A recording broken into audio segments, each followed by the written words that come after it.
Ассалаумағалейкум, құрметті балықшы, балық сүйер қауым. Бүгін 15-і Көксарай, Сляня. 15-і июнь маусым 2022. Сағат 7-ден 28 минут кетті. Мен қасымда мына Түркістанның Тұрғын деген жігіт қол көтеріп. Бүгінгі түнде ұстаған балығы міне жай 30 килодан асатын ол. Лаха. Міне қандай керемет. Өзім ұстағандай адреналин алып тұр. Міне керемет, міне. Бүгін түнде түсіп сағат 3-те. Ән. Не деген жігіттер. Міне керемет. Балыққа келген кезде шуламай балық аулау керек қой.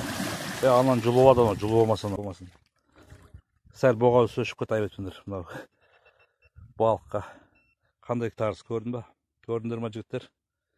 Балыққа келгенде шуламай отырып балық аулап кету керек қой. Ато мына жерде келіп балықшы сымақтар шулап 30 жылдық стажы бар десеңші.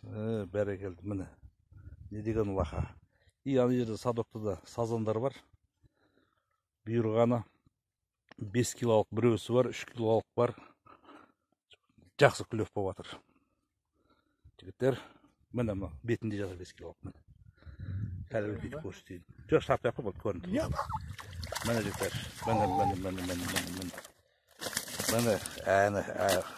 Анау 3 килодан жай асады екен мынау. Анау 5 кило бар, жай бар. Міне жігіттер, мен келгеніме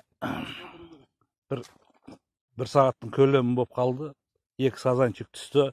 Но біткен кезде балық көрсетем ұстағанын жігіттер.